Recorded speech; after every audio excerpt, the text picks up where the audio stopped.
Señor, mi corazón no es ambicioso, ni mis ojos altaneros. No pretendo grandezas que superan mi capacidad, sino que acallo y modero mis deseos como un niño en brazos de su madre. Como un niño saciado, así está mi alma dentro de mí. Espere Israel en el Señor, ahora y por siempre. Como cada domingo, queridos hermanos, comparto con vosotros la lectura y meditación del Evangelio. En esta ocasión es San Mateo capítulo 23, versículos del 1 al 12. Hemos comenzado leyendo el Salmo 130, guarda mi alma en la paz junto a ti, Señor, una petición preciosa de humildad y confianza, de ponernos en los brazos del Señor como lo que somos, hijos amados, necesitados de su protección. Invocamos al Espíritu, ven Espíritu Santo, llena los corazones de tus hijos, que con humildad se acercan a la palabra de Cristo, para que podamos encontrar en ella luz y fortaleza para nuestro camino hacia el cielo. Mateo 23 dice así: En aquel tiempo habló Jesús a la gente y a sus discípulos, diciendo. Como veis, el mensaje de hoy ya no es a los fariseos ni a los saduceos. Jesús se dirige a la gente sencilla, a sus discípulos, a nosotros. En la cátedra de Moisés se han sentado los escribas y los fariseos. Haced y cumplid todo lo que os digan, pero no hagáis lo que ellos hacen. Porque ellos dicen, pero no hacen. Lían fardos pesados y se los cargan a la gente en los hombros, pero ellos no están dispuestos a mover un dedo para empujar. Todo lo que hacen es para que los vea la gente. Alargan las filacterias y agrandan las orlas del manto. Les gustan los primeros puestos en los banquetes y los asientos de honor en las sinagogas, que les hagan reverencias en las plazas y que la gente los llame Rabbí. Vosotros, en cambio, no os dejéis llamar Rabbí, porque uno solo es vuestro maestro y todos vosotros sois hermanos. Y no llaméis Padre vuestro a nadie en la tierra, porque uno solo es vuestro Padre, el del cielo. No os dejéis llamar maestros, porque uno solo es vuestro Padre, el Mesías. El primero entre vosotros sea vuestro servidor. El que se enaltece será humillado, y el que se humilla será enaltecido. Si hay una cosa con la que Jesús no puede, es la soberbia, la altanería y la doblez de corazón. Contra nadie tuvo Jesús palabras tan fuertes como para los fariseos y los saduceos. Personajes dotados de una inteligencia superior a la media y de la oportunidad de estudiar y de formarse en las leyes y en la Sagrada Escritura, pero al mismo tiempo personajes que en lugar de usar su sabiduría para mejorar el mundo, amando a Dios y a los hermanos, la utilizaban para engrandecerse a sí mismos, para doblegar la religión y manipularla de tal manera que ellos pudieran vivir mejor a costa de los sencillos, de los inocentes, viviendo una cosa de cara al pueblo y otra en su vida privada, en su corazón.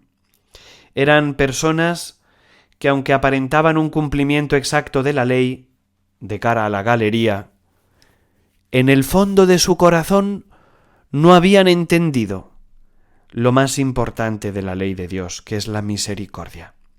Misericordia quiero, no sacrificios. Hacia los pecadores de pecados más vergonzosos, la adúltera, los publicanos, los ladrones y asesinos, Jesús tuvo siempre palabras de misericordia, no para afianzarles en su pecado, que ya lo hemos dicho muchas veces, sino para hacerles ver que su pecado tenía redención, porque en el fondo ese tipo de pecadores eran personas heridas, dañadas en su corazón, y que buscaban a Dios en todo lo que hacían, pero en el lugar y de la forma equivocada. Todo lo que nuestro corazón descubre de bueno en el mundo es todo presencia de Dios. Dios muestra su sabiduría en la bondad de los alimentos, en la bondad de los bienes terrenales. Toda bondad que encontramos en las criaturas, en la sexualidad, en las relaciones humanas, en la amistad, todo eso lo ha creado Dios, y lo ha creado bueno. Dios ha creado las cosas buenas. Pero como el demonio es un payaso y un imitador y un mono de feria, y no es capaz de crear nada por sí mismo, ¿qué es lo que hace? Nos tienta retorciendo las cosas buenas que Dios ha hecho y haciendo que las busquemos de manera desordenada. Todo lo que el diablo utiliza para tentarnos es algo creado por Dios, bueno de por sí, creado por Dios para ser utilizado en su correcto orden y momento, pero el diablo lo que hace es utilizar las heridas del corazón para inducirnos a buscar lo que Dios ha creado de manera desordenada. Esto es el pecado. Y como Jesús lo sabía, como Jesús conocía en profundidad no sólo la teoría de la dinámica del pecado, sino cada corazón en concreto, Jesús sabía por qué la adúltera había sido adúltera, Jesús sabía por qué aquel ladrón se había dedicado a robar. Jesús es capaz de mirar con misericordia. Jesús trasciende el pecado, va más allá de la caída concreta, mira al corazón del pecador, descubre la bondad que hay en él, le tiende la mano y lo invita a una vida mejor. ¿Qué sucede con el pecado de la soberbia y de la hipocresía? Que es un pecado que va más allá del hecho mismo. Es un pecado consentido y afianzado en el corazón. Quien utiliza a Dios, pensemos en sacerdotes que tienen doble vida, o religiosos, o laicos, que viven una vida matrimonial aparentemente de fidelidad, pero luego en la recámara guardan toda una serie de capítulos de una película que solo ellos conocen. Esta doblez, querida y consentida, cuando el Señor nos llama a destruirla, por medio de una buena confesión, por medio de una sinceridad de vida, por medio de traer a la luz lo que el demonio quiere que escondamos en las tinieblas, cuando esto no sucede, cuando el alma no quiere dar el paso y se resiste, entonces entra en una dinámica de doblez que es absolutamente aborrecible y tremendamente dañina para el alma. La ira de Jesús hacia los fariseos no se dirige a sus personas, se dirige a su pecado. Jesús no odia al pecador, odia el pecado. Y nosotros, en la medida en que vamos adquiriendo un corazón como el de Cristo, vamos también aprendiendo a distinguir entre la persona que nos hace daño, la persona, y su pecado con el que nos hace daño. Cuando lleguemos al cielo y nos volvamos a encontrar, después de una justa reparación en el purgatorio, si fuera necesario, nos encontraremos sin esa capa de doblez, de heridas, de corazones rotos, de incapacidades, y nos veremos tal cual Dios nos ha creado.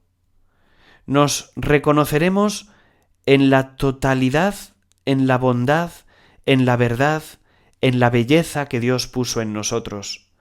En el cielo, nada de lo que tiene que ver con el pecado, fealdad, mentira, vida doble, podrá entrar, y esa es la función, o una de ellas, del purgatorio, creado por Dios y por su infinita misericordia, para hacernos dignos y compatibles con la gloria del cielo, con la luz de Dios, con la belleza, la bondad y la verdad en estado puro, que es Dios, en el más absoluto sentido de cada una de esas palabras. Dios es la verdad, Dios es la belleza, Dios es la bondad.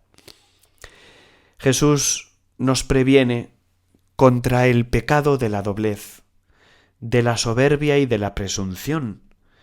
Jesús no viene a darnos clases de etiqueta o de comportamiento, con qué palabras tenemos que dirigirnos unos a otros, si tenemos que llamar padre o hermano o sacerdote o maestro.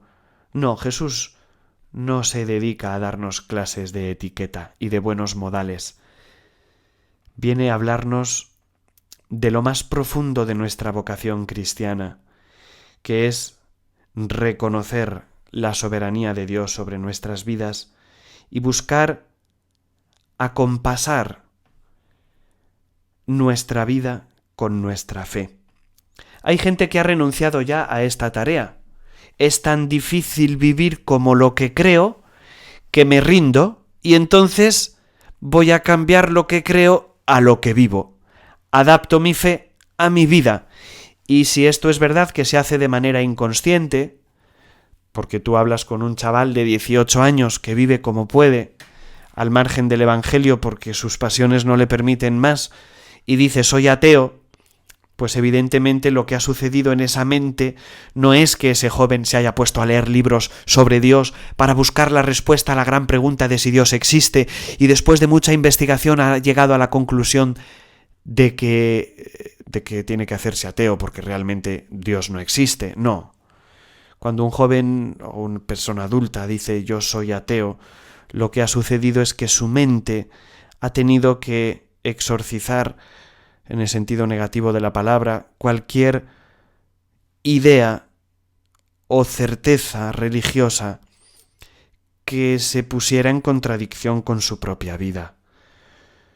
Es muy difícil vivir una doble vida de manera consciente, por eso la mente prefiere doblegarse y hacer este camino de manera casi inconsciente.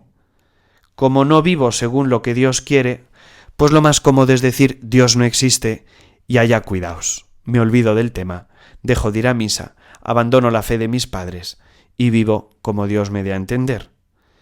Si esto es algo natural que sucede, especialmente en los años de la juventud, actualmente está sucediendo algo totalmente diferente a lo que ha sucedido en toda la historia de la Iglesia, y es que nos encontramos con personas y personajes y personajillos que ya no es que en su vida particular se den cuenta de que viven una doble vida, sino que intentan, desde situaciones de autoridad política o religiosa, imponer una nueva teología. Anda, pues fenomenal, como yo no puedo con ello, pues voy a inventarme una nueva teología ya no solo para mí, sino para todos. Voy a decir que lo que Jesús dijo en el Evangelio es algo inhumano, es una inhumanidad pedir a un casado ser fiel a su esposa o a su esposo, en el caso de las casadas, y como eso de que el matrimonio es indisoluble es algo con lo que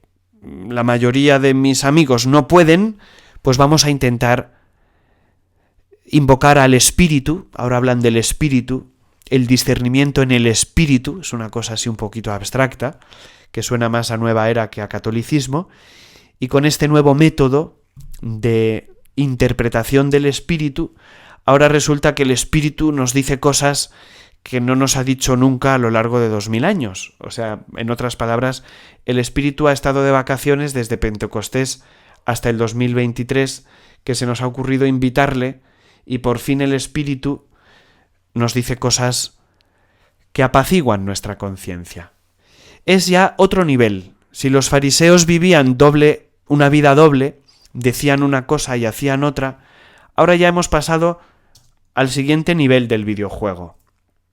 Ahora ya los escribas y los sabiondos de la ley los que tienen doctorados en teología dogmática, nos quieren hacer pensar que está muy bien la manera del mundo de vivir, que todo eso de la ideología de género, que todo eso del aborto, que todo eso del mundo trans, del mundo homo, del mundo ecologista, simbologista, que todo vale y que todo está muy bien. Y Jesús, en el Evangelio de hoy, si estuviera con su cuerpo mortal en medio de nosotros, si pudiéramos oír su predicación, hoy nos diría ya no solo lo que dijo en el Evangelio de capítulo 23 de Mateo. En la cátedra de Moisés se han sentado los escribas, haced y cumplid todo lo que os digan, pero no hagáis lo que ellos hacen. No. Estoy convencido de que Jesús nos diría, en la cátedra de Moisés se han sentado muchos escribas y fariseos, no hagáis ni lo que dicen ni lo que hacen. Seguid vuestra conciencia formada en la cátedra de Jesucristo y de los verdaderos pastores que durante 2000 años, y también ahora que los hay y muchos, santos y sabios, en coherencia con la única fe, os siguen anunciando el único y eterno camino de salvación. Jesucristo, camino, verdad y vida. Bueno, ya me he quedado a gusto. Ya he hablado de mi tema. Como dice mi amigo sacerdote de tierras del norte de España, para no dar muchos datos, me dice, ya nos has vuelto a apretar las tuercas. Soy el cura fontanero, apretando tuercas de tuberías que pierden agua. Pues así nos la tenemos que pasar. Lo bonito de este tiempo de la historia de la Iglesia es que casi ya no es ni necesario preparar las predicaciones, porque como no hay que salir del ABC y de lo más básico, ya no es necesario, según la ley de la oferta y la demanda, profundizar en grandes temas eclesiales o de espiritualidad. No. Con que nos mantengamos firmes en la fe, con que sigamos llamando a cada cosa por su nombre y reconociendo que el pecado es pecado, que no lo queremos y que luchamos por vivir una vida mejor, al nivel al que se encuentra hoy la humanidad, es más que suficiente. Recordar el catecismo de primera comunión, no el de ahora, que se hace en clave sinodal, o al menos eso pone en algunos libros, catequesis de primera comunión en clave sinodal. No, el de siempre, me refiero al catecismo de siempre, el de San Pío X, el de San Juan Pablo II, y para de contar. El catecismo de siempre. Si no nos salimos de ahí y permanecemos fieles a la palabra de Jesús, ya podemos estar contentos, sentirnos dichosos y bienaventurados. Queridos hermanos, que nuestra Madre la Virgen y los santos y santas del cielo intercedan por nosotros y por todos nuestros difuntos en este mes dedicado especialmente a interceder por las benditas almas del purgatorio. Y voy a terminar con un spot publicitario. Estoy leyendo, y mucha gente lo está haciendo, un libro muy bonito de Rialp titulado El Purgatorio. Es un libro que no tiene misticismos, ni cosas maravillosas, ni revelaciones privadas fuera de lo normal. Es un libro que nos habla de la realidad del más allá, de cómo las almas en el purgatorio se preparan para entrar en el cielo. Recordemos que es una verdad de fe, es un dogma de fe, la existencia del purgatorio, del infierno y del cielo. Y se nos habla de cómo Dios purifica a las almas. Y todo lo que en este libro se lee es un incentivo muy grande para dos cosas. Primero, para orar por las almas del purgatorio, no abandonarlas. Y segundo, para nosotros mismos poner nuestro corazón en el cielo, invertir en lo que es eterno, olvidarnos del qué dirán, del qué pensarán, del cómo nos juzgarán y aferrarnos de manera radical al único y eterno Evangelio de Jesucristo. El título completo del libro es El Purgatorio, una revelación particular. San Miguel Arcángel, defiéndenos en la batalla, sé nuestro amparo contra las asechanzas y perversidades del demonio. Reprímale Dios, pedimos suplicantes. Y tú, príncipe de la milicia celestial, arroja en el infierno a todos los espíritus malignos que vagan por el mundo para la perdición de las almas. Amén.